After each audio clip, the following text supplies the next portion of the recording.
Bakunzi b'umuco w'ijambo Ministries ndabaye kaze aho muherereye hose, izera ko meze neza. Yesu nashimwe cyane. Nimba hari ubwa mbere ubanye natwe mu biganiro byacu, kugira ngo usabe nturengane udakoze sabone, kugira ngo nitwashira ko ibindi biganiro bikurikira bazoze baraguha ubutumwa bugufi bukumenyesha yuko hari ibiganiro bishasha bigiyeko, kugira ngo uzoze barushiriza kubana natwe mu biganiro byacu bya misi yose. Yesu nashimwe. Mboneraho gushimira abantu bose bakoze sabone, na mwebwe mufata akanya mukabana natwe mu biganiro byacu, kumviriza ikiganiro kuva ku ntango mpaka giheze, na wewe usangiza abandi, namwe mushirako amakomantere ari ibibazo mubaza canke ari ivyo mwunganira, na mwebwe mushirako like. Imana ibahe umugisha. Yesu nashimwe. Rero ibiganiro byacu shingiye kuri Zaburi 119 ku murongo w'105. Iyo Zaburi wisome azi iraza kugufasha. Yesu nashimwe cyane. Nkuko twari twabibamenyesheje mu minsi iheze, twari twavuze yuko hari inyigisho z'urukurikirane tugiye guhabwa na mwarimu Dimitri. Igihe niki cyageze. Rero ngusabe ufate agakaye agakaramu, wandike, kandi ufise ikibazo cyeco cyose wifuza kubaza ico wowe udatahuye, nagira ngo ngusabe ucanike muri commentaire, hama mwarimu zoraba muri commentaire ibibazo vyoba birimo canke tuzobirarira hamwe, hama bibaye ngombwa abikorera ikiganiro ariko aravyishura. Ndagusabe kandi nkwinginga, imbere yo kubaza ikibazo cyeco cyose, umviriza kuva ku ntango y'inyigisho ziheze. Ntiwumvirize umwanya mutonya uhagarara, no, umviriza ikiganiro gihe hamubone gutahura neza, kuko utumvirije ikiganiro kuva gitanguye mpaka giheze ntushobora gutahura. Rero niyo mpamvu duhimiriza abantu umviriza kuva ku ntango mpaka giheze, hama urushirizeho gutahura. Rero ivyo ubutatahuye ikiganiro wacumvirije cose urashobora kubibaza, kandi ufise n'ico ugomba kunganira, nukuri pe bishire muri commentaire canke unatwandikire kuri WhatsApp kuko nimero zirahari. Yesu nashimwe cyane. Rero mwarimu agiye kubandanya atwigisha ku kintu cerekeye idini n'urusengero.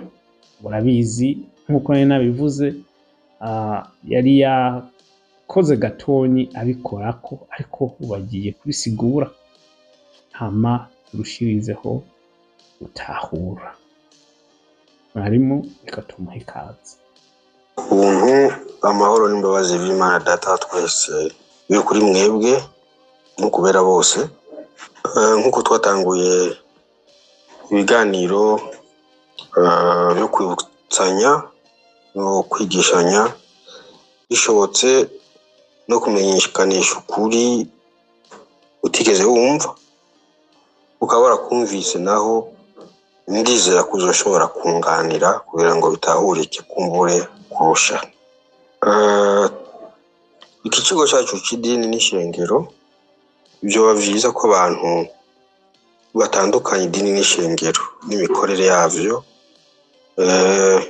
bikunze zobina tugaruka no ku mivugire yavyo yatandukanye. Twaje tubona ko idini ari igikoresho cy'umwansi, tubona ko ishengero naryo ari umubiri bwite wa Yesu Kristo, aho Imana yigaragariza mu bayo. Naho tukabona ko ari umugambi munini wari uriho mu myaka myinshi yashize, duhereye ku ihamagarwa rya Aburahamu ukagenda gushika igihe ihanga rya Isirayeli ryageze inyagano mu gihugu ca Egiputa. Tubona igicapo c'ishengero mu buryo bw'ihema ry'ibonaniro igihe bava muri Egiputa berekeza mu gihugu c'isezerano. Ico gicapo c'ihema ry'ibonaniro ni igicapo bwite c'ishengero. Twagiye tubivuga ko kenshi kadusubiye kandi tuvyibukanye. Ubu igicapo c'ihema kirahambaye nubwo kitakiriho, kugira ngo aronke igicapo caryo plan y'inyubako iryo hema. Mwibuke ko yamaze iminsi 40 ku musozi, ariko arabihabwa n'Imana mu buryo bw'ikigereranyo, aca aramanuka abishira mu ngiro. Ariko kandi nubwo kitakiriho, haciye habaho igisa naco, ico bita ingoro ya Salomo. Ingoro ya Salomo nubwo nayo itakiriho, kuko naco ni cari igicapo, cari ikigereranyo c'ishengero rya Yesu Kristo. Yesu mu kwigisha kwiwe yarerekanye yuko igihe c'ingoro ya Salomo kubaho carangiye. Igihe yabivuga, igitabo c'ubutumwa bwiza canditswe na Luka igice ca 16 ku murongo wa 16, niho havuga ngo ivyagezwe ubona amajambo y'abavugishwa n'Imana vyabayeho gushitsa igihe ca Yohana Umubatizi. Uhereye ico gihe niho ubutumwa bwiza bwavugiwe, abantu bose bakabubandanira. Nubwo tuvuga canke dusoma canke dutahura canke twahishuriwe, kandi n'Imana ikaba yarabikoze vy'ukuri, ivyagezweho n'amajambo yavugishwa n'Imana ikaba vyarakoze gushika ico gihe. Ariko n'ubu abakiri impumi, abatabona iyo bava niyo baja, baduka ngo n'abakozi b'Imana, baraca bikoresha. Nico gituma kenshi tuvuga tuti abenshi bari mu buzimire, bivaye nuko bakoresha ivyataye igihe. Muke kandi ko no mu nyigisho ya Yesu Kristo yabwiye abayuda ko bosambura urusengero, bari bagwizigiye, baragwemera cyane. Niko mvugira ngo ya Salomo avuga ati mushake mu rubomore nzo kubaka ubundi mu minsi 3. Baratangaye, nyine gubatse imyaka 40 bakazogubaka mu minsi 3. Ariko Yesu yavuga umubiri wiwe ari wo shengero, ari wo twebwe.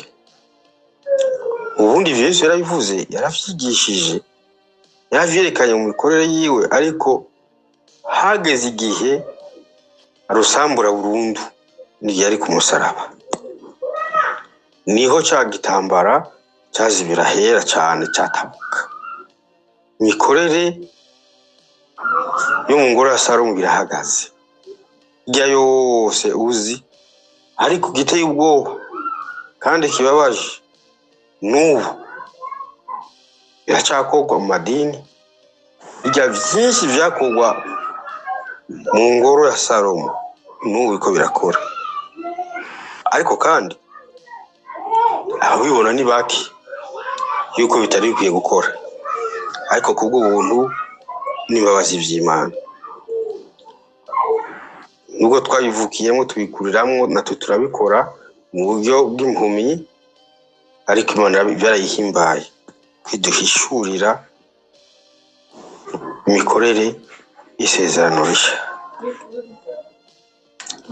Rero tukivuga ishengero ni imikorere itangaje, kuko n'umugambi Imana yari yarategekanyije kuva kera. Usubire mu gice ca Daniyeli, Imana yarasezeranye. Tugisoma iki gice c'icenda ku murongo wa 23 havuga ngo ugatangura gutakamba hacuwe ijambo, kandi nzanywe no kuri kubarira kuko uri umukundwa cyane. Nuko iryo jambo bwiyumvire cyane utahure n'ivyo weretswe. Amahinga 70 agereye ubwoko bwanyu n'igisagara cyanyu cera, kugira ngo ibicumuro bishire n'ivyaha birangizwe n'ibigabitanyo bitangwa impongano, hazanwe ukugoroka kutazoshira. Ivyo weretswe n'ivyavugishijwe n'Imana ngo bimatanishwe ishashara idongo nk'ikimenyetso, ahera cyane harobanurwe amavuta. Amen. Daniel ko arasenga, noneho yareretswe ibizoba hanyuma yiwe atakiriho, ariko kandi bizoba umwari karaza kubimusobanurira bihari mwiyerekwa. Ngaha wumvise nk'amajambo ngo ivyaha birangizwe, bigabitanyo bihabwa impongano, ibicumuro bishire, hazanwe ukugororoka kutazoshira. Bisanzwe mu mikorere y'Abisirayeli, mu mikorere yari mu ngoro ya Salomo, yari kuva kera no muri rya hema ry'ibonaniro twavuze, no mu buzima bwabo bwa misi yose, byari bigizwe n'amategeko. Nyuma niho haje ibyo yavugishwa n'Imana, kandi ibyo vyagezwe navyo byari bifise ukugororoka. Ariko ukugororoka kumara umwanya rumara, iyo wacumuye niho harugwaho kandi ukugororoka. Birasaba kusubira kwihata, ariko sinibaza ko ari wagerageje kugira ngo aronke ukugororoka kuzana n'ivyagezwe. Ibyo navyo tuzabigarukako. Ariko kuko umugambi w'Imana kwishengero kwari kugira ngo ini yaheza gutorera inyishu ikibazo cy'icyaha, noneho hakihagaragara ukugororoka kwihe bidashira, kugira ngo umuntu noneho ashobore guharurwa kugororoka n'Imana, atari no munsi gusa, ariko gushika umunsi azopfa bitamuvuye ko bivuye ko cy'Imana. Ikintu cyo tuzokivuga mu kindi kiganiro mu buryo bwacyo bwihariye, ntitwakomeza kugira ubuntu n'Imana, kuko ko turatandukanya idini n'ishengero. Mu mugambi rero w'Imana urumva yuko mu Mana harimo ishengero, harimo n'imikorere yo kuzoheza ivy'ivyaha, hariho n'imikorere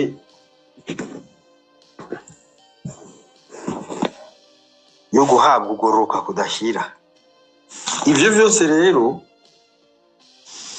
byari biriho ibihe n'ibihe, imyaka n'imyaka, ariko bibitswe n'Imana, ari ibanga Imana yabitse.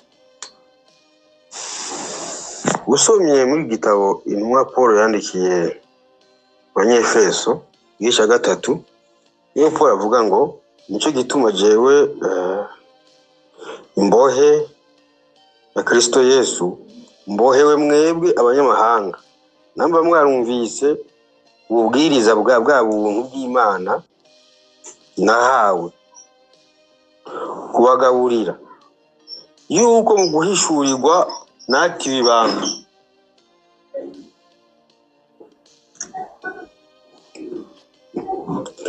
nk'uko nabanje kwandika mu majambo make.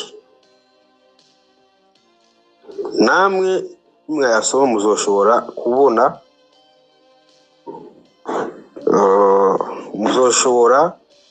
kubona, ingene nzi ibanga rya Kristo. Uriko urakurikira intumwa Paul ahishura ibanga ryari mu Mana imyaka n'imyaka, ibihe n'ibihe,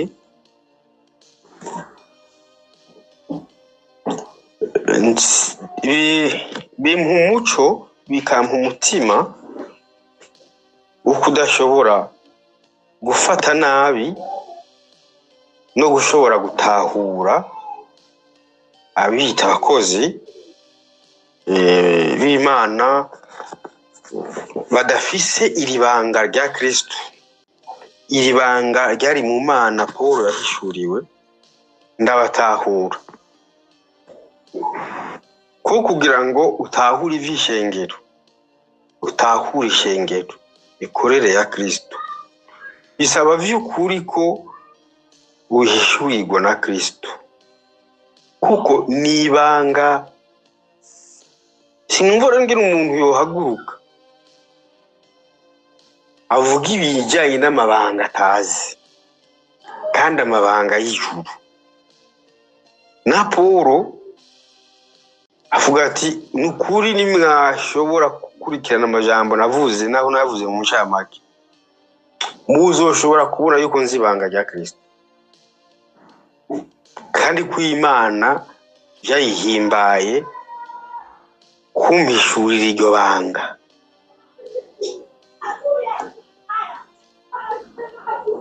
Ndashimira rero Imana kubwanje, kandi nkayishimira kubwo aho yashoboye guhishurira rino banga, naho turuzi mu buryo bugufi bivanye nuko,